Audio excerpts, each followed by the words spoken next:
यदि तू अपने परमेश्वर यहोवा की सब आज्ञाएं जो मैं आज तुझे सुनाता हूँ चौकसी से पूरी करने को चित्त लगाकर उसकी सुने, तो वह तुझे पृथ्वी की सब जातियों में श्रेष्ठ करेगा। फिर अपने परमेश्वर यहोवा की सुनने के कारण ये सब आशीर्वाद तुझ पर पूरे होंगे। धन्य हो तू नगर में, धन्य हो तू खेत में, धन्य हो तेरी संतान और तेरी भूमि की उपज और गाय और भेड़ बकरी आदि और पशुओं के बच्चे। धन्य हो तेरी टोकरी और तेरी कठौती। धन्य हो तू भीतर आते समय और धन्य हो तू बाहर जाते समय। यहोवा ऐसा करेगा कि तेरे शत्रु जो तुझ पर चढ़ाई करेंगे वे तुझ से हार जाएंगे। वे एक मार्ग से तुझ पर चढ़ाई करेंगे परंतु तेरे सामने से 7 मार्ग से होकर भाग जाएंगे।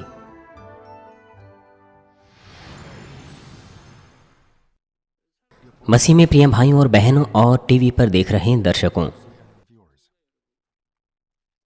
परमेश्वर की प्रतिज्ञा जैसी कही गई है सटीक रूप से वैसे ही पूरी होती हैं। 40 से भी अधिक वर्षों से जब से मैंने परमेश्वर को ग्रहण किया है, मैंने बाइबल पर 100% विश्वास किया है।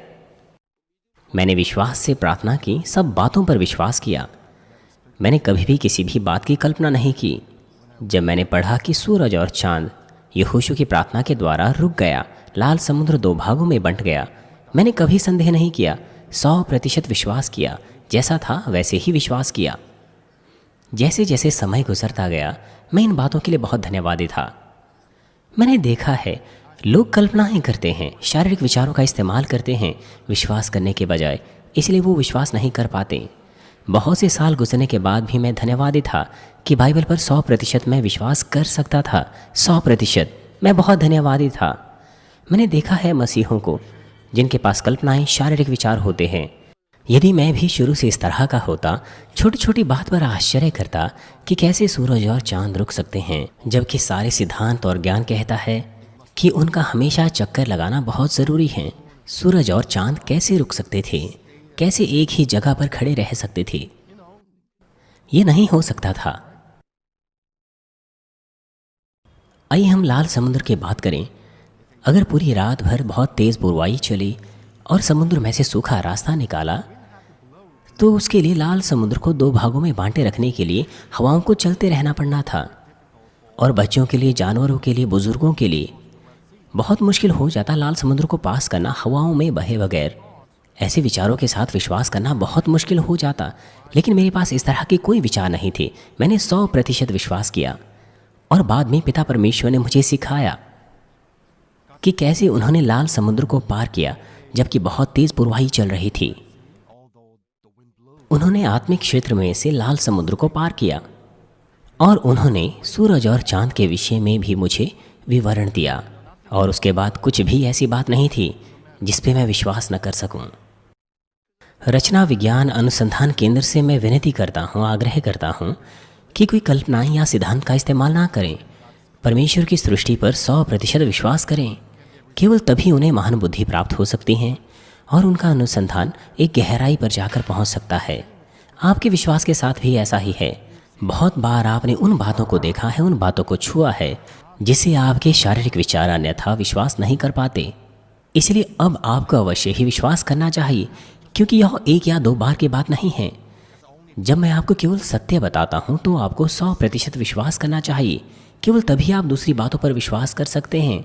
आपका विश्वास तभी बढ़ेगा जब आप विश्वास करेंगे।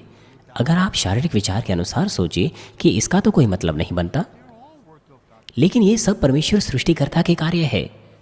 परमेश्वर की प्रतिज्ञाएं बिल्कुल सटीक रूप से वैसे ही पूरी होती है जैसा उसने कहा है। अगर आप परिश्रम पूर्वक परमेश्वर का वचन सुने और उसकी सभी आज्ञाएं माने, तो आशीषों की प्रतिज्ञाएं निश्चित रूप से आपके ऊपर आएगी और जहां कहीं भी आप हों, आप आशीषें पाएंगे। आपसे जुड़ी हुई सब बातों के ऊपर आशीषें आएंगी और आप आशीष पाएंगे, चाहे आप भीतर आते हैं या बाहर जाते हैं।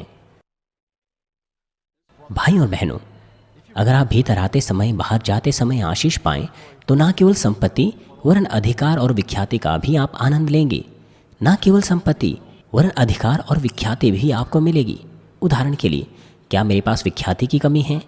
मैंने बहुत से पुरस्कारों को प्राप्त किया है, विदेशों से भी पुरस्कार को प्राप्त किया है। और यदि यहाँ की बात करें तो मैंने सियोल के मेयर से प्रशंसा के पत्र और रक्षा मंत्रालय से पुरस्कार प्राप्त किए हैं, परंतु क्या वे बड़ाई के योग्य है? जब मुझे इस तरह की मान्यता प्राप्त होती है, मैं आपको उन्हें बताता हूँ, उसके बाद समाचार दफन हो जाता है। यदि मैं अधिकार और विख्याति प्राप्त करना चाहता तो फिर यह केवल समय की बात होती। परमेश्वर की सामर्थ्य के द्वारा मैं उसे प्राप्त कर लेता। लेकिन उनमें से कौन सी बात से मेरा भला होता?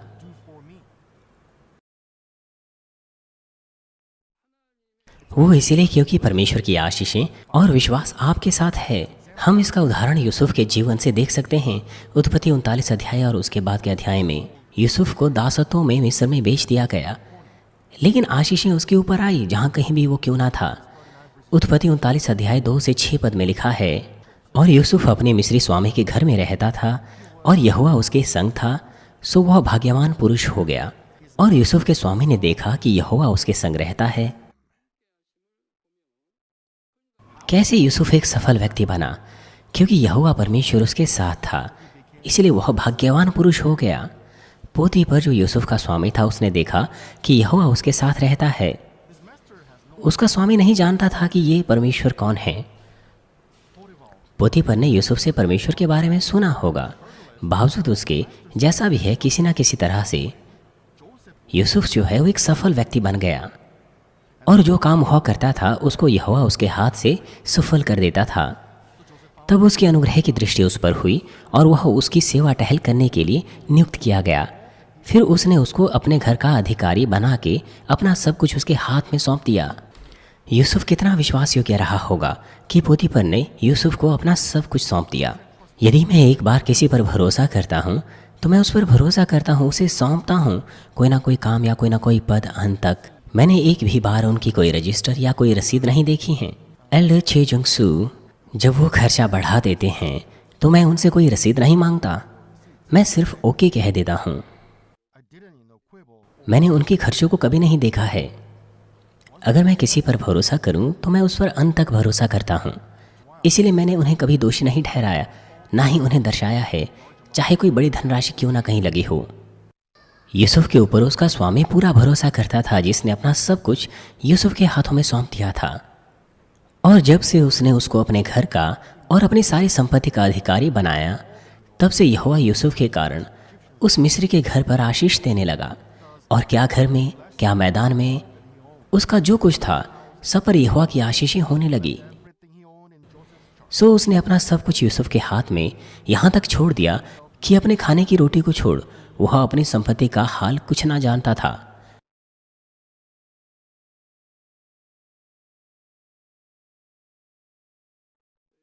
हालांकि यूसुफ एक दास था, लेकिन हम देखते हैं कि वो कितना आदर योग्य बना परमेश्वर की आशीषें और उस विश्वास के द्वारा जो उसने प्राप्त किया। जब यूसुफ ने अपने हर काम में अपने स्वामी को संतुष्ट किया तो पोतीफर का भरोसा यूसुफ के ऊपर केवल बढ़ता ही गया। आपके कार्यशालाओं में हर स्थान में भी ऐसा ही होता है। यदि आप अपने काम से अपने मालिक का भरोसा प्राप्त कर लेते हैं तो आप उसे पहचान प्राप्त करते हैं और महत्वपूर्ण जिम्मेदारियां भी आपको सौंपी जा सकती है।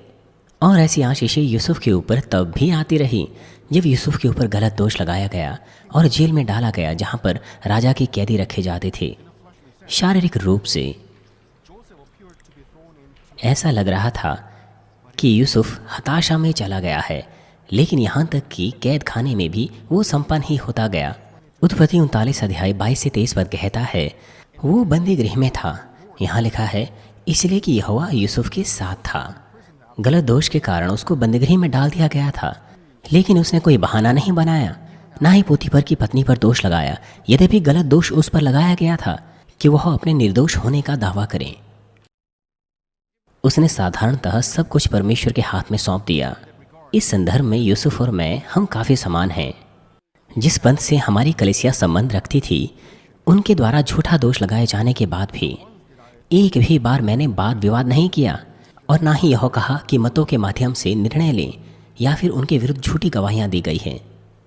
वरन मैंने सब कुछ पिता परमेश्वर के हाथों में सौंप दिया ताकि वो सब कुछ को देख लें, और अंततः भलाई में पिता परमेश्वर ने सब कुछ को आशीषों में बदल दिया। पर यहोवा यूसुफ के संग संग रहा और उस पर करुणा की, और बंदीगृह के दारोगा के अनुग्रह की दृष्टि उस पर हुई। सो बंदीगृह के दारोगा ने उन सब बंधुओं को जो कारागार में थे यूसुफ के हाथ में सौंप दिया। ये थे वह उसी की आज्ञा से होता था। बंदीगृह में दारोगा के वंश में जो कुछ था, क्योंकि उसमें से उसको कोई भी वस्तु देखनी ना पड़ती थी, इसलिए कि यहोवा यूसुफ के साथ था। और यूसुफ के जीवन से भी यही मालूम होता है कि परमेश्वर यूसुफ के साथ था। परमेश्वर ने सुंदरता से सब बातों को भलाई में उत्पन्न किया ताकि यूसुफ आशीषें प्राप्त करें, चाहे वो भीतर आए या बाहर जाएं। जो कुछ भी उसने किया सब बातों में वो संपन्न हुआ। बहुत से क्लेश और आजमाइशों के बावजूद भी सब कुछ संपन्न ही होता गया है हर पहलू में। हमारी सेवकाई में आज तक एक भी बार हमारी सेवकाई में कोई कहल या दरार नहीं हुई है। परमेश्वर के प्रावधान में यूसुफ मिस्र का प्रधानमंत्री बन गया, जो मिस्र का दूसरा अधिकारी था फिरौन के बाद। यूसुफ की ताकत बहुत ही तीव्रता से बढ़ती गई। यदि आप राष्ट्रीय सभा या कांग्रेस के सदस्य बनना चाहते हैं, अनुमानित रूप से मध्य कक्षा से ही अपनी तैयारी आपको शुरू करनी पड़ेगी। मैंने भी एक बार सपना देखा था कि मैं कांग्रेस का सदस्य बनना चाहता था और स्कूल से ही मैंने तैयारी करना शुरू कर दी थी। जब कभी भी कोई अभियान होता था या रैलियां होती थी, अपने पिता के साथ मैं चला जाता था उम्मीदवारों के उन अभियानों में, और मैंने सीखा कि किस तरह से राजनीतिक लोग बोलते थे, कैसे वो आचरण करते थे। मेरा सपना था कि मैं उनके चिन्हों कदमों पर चलना चाहता था।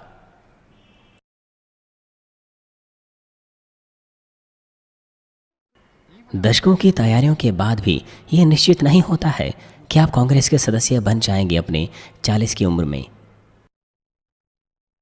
लेकिन दासत्व में विदेश में बेचे जाने के बाद 13 साल के अंदर यूसुफ मिस्र का प्रधानमंत्री बन गया।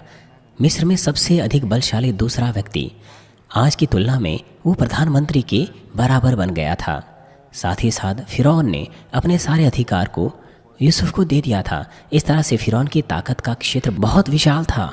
यूसुफ को मात्र 13 साल लगे, मात्र 13 साल। कितनी तेजी से उसने उन्नति की। ये संभव था क्योंकि परमेश्वर कार्य कर रहा था। मिस्र में मात्र एक दास के रूप में बेचा गया, यूसुफ अपने दर्जे में बढ़ता गया और अपने दिनों में एक शक्तिशाली देश में दूसरा बड़ा शक्तिशाली व्यक्ति बन गया। जब वह मिस्र का प्रधानमंत्री बना, यूसुफ ने आने वाले 7 साल के अकाल की तैयारियां अच्छे से की, जो 7 साल की अच्छी कटने के बाद होने वाला था, जिसके कारण फिरौन बहुत ही संपन्न हो गया। उसने मिस्रियों को भी बचाया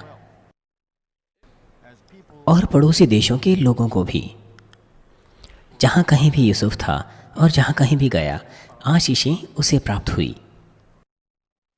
जहां कहीं भी वो गया, यूसुफ सिर बना, पैर नहीं। यूसुफ ने दूसरों को दिया लेकिन कभी भी लिया नहीं।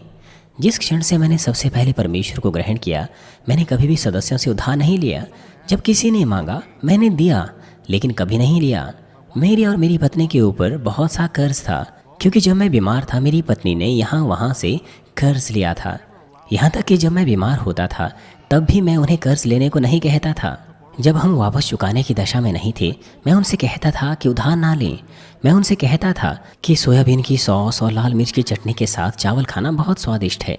मैं उन्हें हमेशा ऐसा कहता था। मैं उन्हें उधार लेने से रोकता था। लेकिन मुझे बीमार बिस्तर पर देखने से मेरी पत्नी को दया आती थी और वो उधार लेने के बारे में सोचती थी। जब सभी जगह से सभी लोगों से वो उधार ले चुकी थी, उसके बाद वो इंस्टॉलमेंट पर लोन को लेने के लिए चली गई, यहाँ तक कि यूएस डॉलर भी, जिससे ब्याज दर ही केवल बढ़ता गया।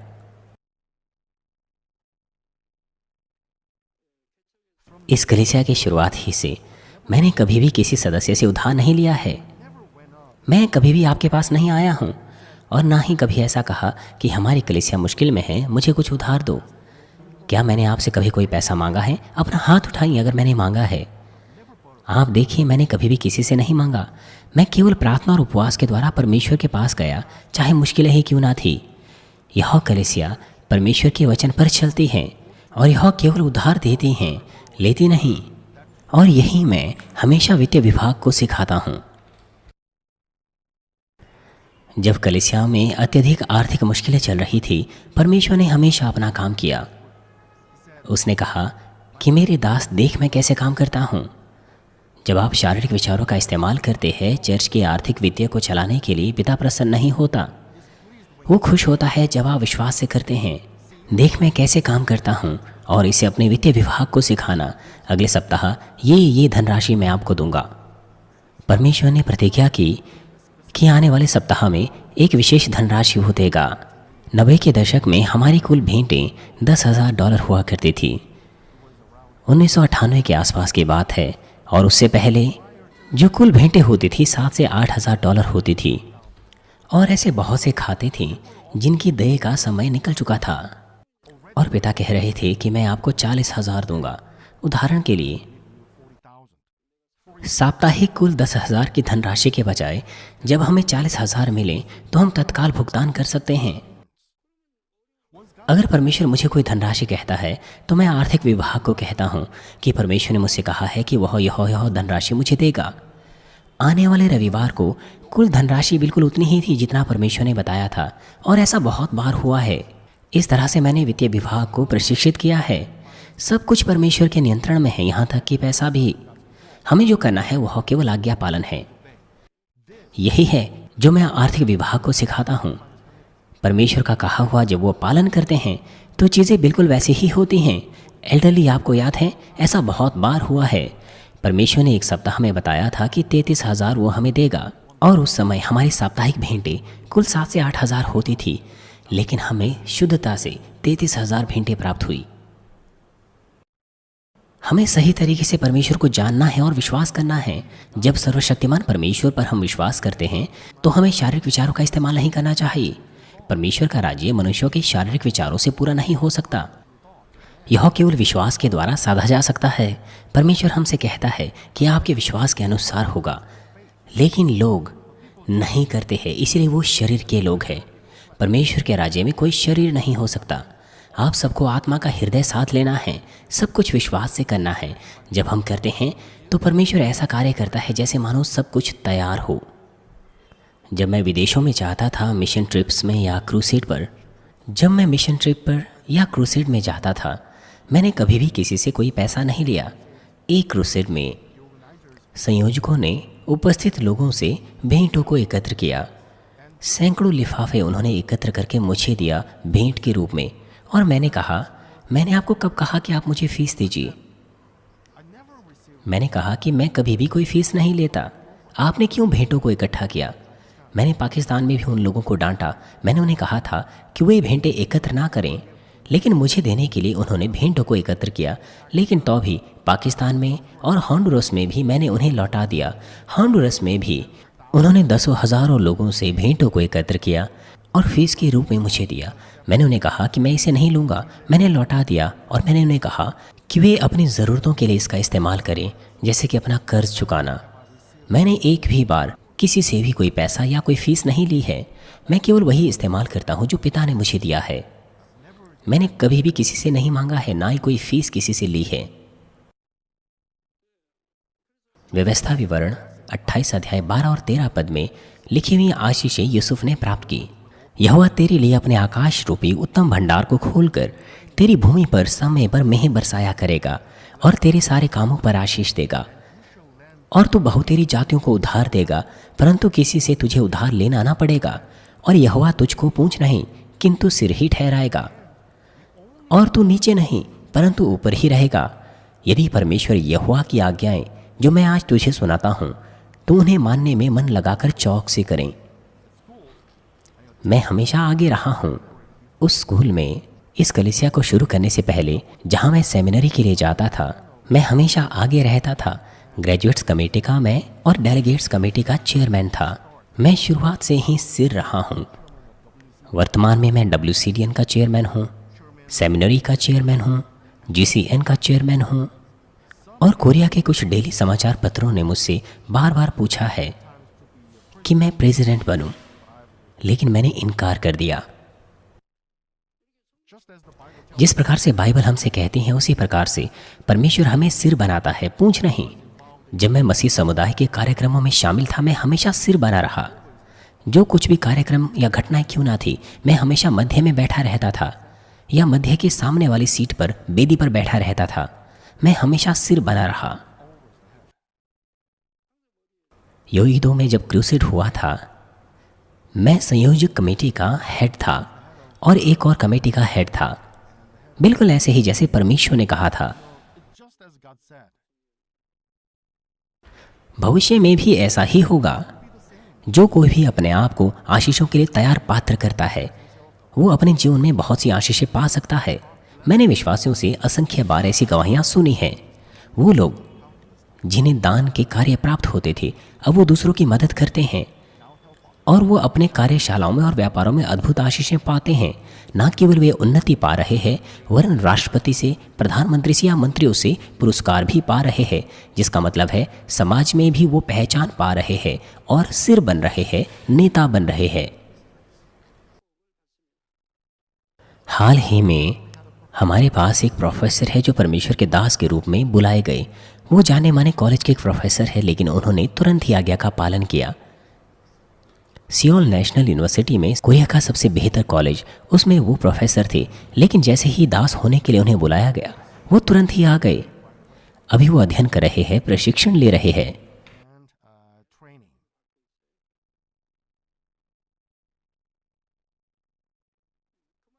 उन्होंने सामाजिक हैसियत का भी आनंद लिया, लेकिन जब परमेश्वर ने उन्हें बुलाया तो उन्होंने तुरंत ही आज्ञा का पालन किया।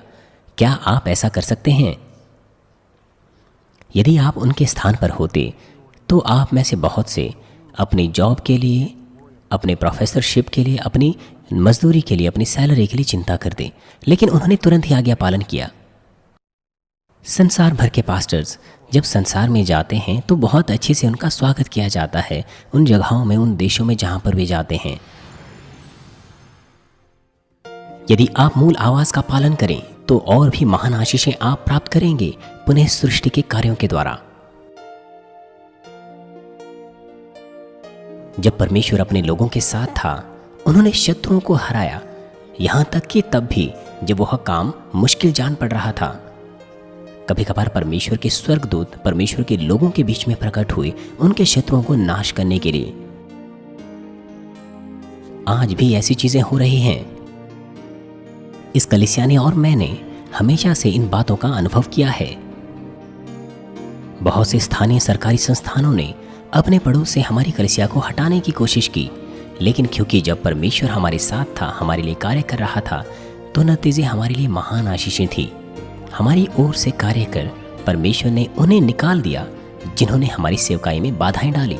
परमेश्वर ने हमारे साथ काम किया, तक कि विदेशी घुसेड़ों में भी। जब किसी देश में मैंने अपना कदम रखा तो हमने देखा कि वो लोग जो हमारी सेवा में बाधा डाल रहे थे वो छुप गए। हमने प्रत्येक क्रूसेड को उच्चतम बिंदु तक समाप्त किया और इस तरह से परमेश्वर को महान महिमा दी।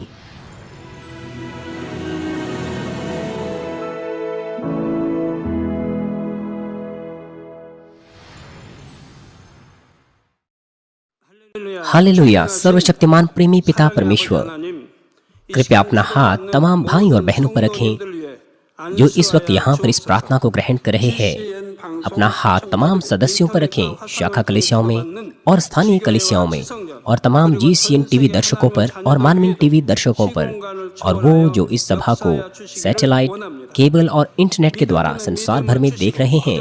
उनके हृदय में विश्वास बोइए और उनके नकारात्मक विचार और शक दूर कीजिए।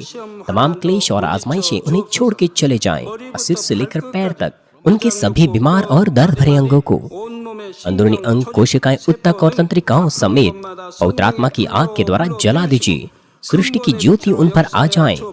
यीशु मसीह के नाम से मैं आज्ञा देता हूँ, शत्रु, दुष्ट और शैतान, तमाम बीमारियां, रोगाणु, विषाणु और निर्बलताएं दूर हो। ज्योति उन पर चमके। उनके तमाम असाध्य और अंतकारी रोग पवित्र आत्मा की आग के द्वारा झुलसा दीजिए। तमाम प्रकार की महामारियां और संक्रामक रोग, मलेरिया समेत दूर कीजिए। तमाम नई और अज्ञात बीमारियां स्वाइन फ्लू सहित उनसे दूर हो, साफ हो जाएं और वो ठीक हो जाएं। पिता, उन्हें हर प्रकार के रोगाणुओं और विषाणुओं से और बैक्टीरिया से सुरक्षा दीजिए। उन्हें चंगा कीजिए तमाम प्रकार के कैंसर, पेट के कैंसर, फेफड़े के कैंसर, जिगर के कैंसर, छाती के कैंसर, गर्भ के कैंसर और आंतों के कैंसर से, और तमाम दूसरी बीमारियां जैसे कि एड्स, लुकेमिया, दिमागी रक्तघात, उच्च रक्तचाप, धीमा रक्तचाप, हृदय की बीमारी, फेफड़े की बीमारी, मधुमेह, स्त्री रोग और थायराइड की बीमारियां और तमाम सूजन और जलन दूर हो। पोलियो, लकवा, गठिया, हर्निएटेड डिस्क और दूसरी बीमारियों से वे चंगे हो जाएं। तमाम दूसरे दर्द उनसे गायब हो, जैसे कि पीठ दर्द, सिर दर्द और मानसिक दर्द, मिर्गी, स्वलिनता, उदासी, तंत्रिका रोग और तमाम दूसरी मानसिक बीमारियों से वे आजाद हो जाएं। तमाम प्रकार के लकवे से वे खुल जाएं, उठें, चलें और वे कूदें। वे अच्छी आंखों की दृष्टि प्राप्त करें, अच्छे सुनने की शक्ति प्राप्त करें, अंधों की आंखें खुल जाएं, बहरे सुनने लगे और गूंगे बोलने लगे। दुर्घटना के तमाम दुष्प्रभावों को चंगा कीजिए, उनकी टूटी हड्डियां ठीक कीजिए, उन्हें जलन से ठीक कीजिए, जलन और दहन संवेदनाओं से दूर हो। पिता, कोई दाग वहां न रह जाएं। तमाम प्रकार की नशे की लत से, जहर पदार्थ और उनके इस्तेमाल से साफ हो जाओ। पिता, मरी हुई कोशिकाओं, ऊतकों और तंत्रिकाओं को फिर से जला दीजिए, मृतकों को जला दीजिए, उन्हें आशीष दीजिए गर्भधारण की। पिता, कृपया उन्हें गर्भधारण की आशीष दीजिए। यीशु मसीह के नाम से मैं आज्ञा देता हूँ, शत्रु, दुष्ट और शैतान, हवाओं के शासक, अंधकार की सेनाएं और उनके दास उनसे दूर हो। बुरी आत्माएं, अशुद्ध आत्माएं, झूठी आत्माएं, धोखे की आत्माएं, झूठ की आत्माएं, अलग करने वाली आत्माएं और तमाम अंधकार के बल दूर हो। दुष्टता के तमाम बंधन खुल जाएं, अंधकार दूर हो, ज्योति आ जाए। पिता परमेश्वर, उन्हें ताकत दीजिए कि वे प्रार्थनाओं में पुकारें, सामर्थ्य दीजिए पापों को दूर करने की और वे पवित्र हो जाएं। वो भले स्वस्थ में बने रहे जब उनका प्राण समृद्ध होता है। उनके परिवारों में भी सुसमाचार का प्रचार किया जाए। उन्हें सुरक्षा दीजिए तमाम प्रकार की दुर्घटना और विपत्तियों से, और आशीष दीजिए कि वे एक संपन्न जीवन सब बातों में जीने पाएं। कृपया अपने बच्चों को उनके घर, कार्यशालाओं और व्यापारों को सुरक्षा दीजिए पवित्र आत्मा की आग की दीवार से, स्वर्गीय सेना, स्वर्ग दूतों और अपनी धधकती आंखों के द्वारा। विद्यार्थियों को बुद्धि और समझ दीजिए और उनके हृदयों को और भी जुनून और पढ़ाई की इच्छा से भर दीजिए। उनके हृदय और मनों को संसारिक चीजों से दूर रखें और उनके हृदय में और भी परमेश्वर के लिए जोशीला प्रेम रोपी। अपने बच्चों को आशीष दीजिए और वो आपको सब बातों में महिमा दें, जो कुछ भी वो करें, चाहे वो खाए पिए या जो कुछ भी करें। वो अंगीकार करने पाए और गवाही देने पाए जीवित परमेश्वर की, यह कहकर कि मैं परमेश्वर से मिला हूँ, मैंने परमेश्वर का अनुभव किया है और उससे यह आशीषें और उत्तर प्राप्त किए हैं। पिता परमेश्वर, आपका धन्यवाद, सारी महिमा केवल आपको मिले। हमारे प्रभु यीशु मसीह के नाम से मैं प्रार्थना करता हूँ, आमीन।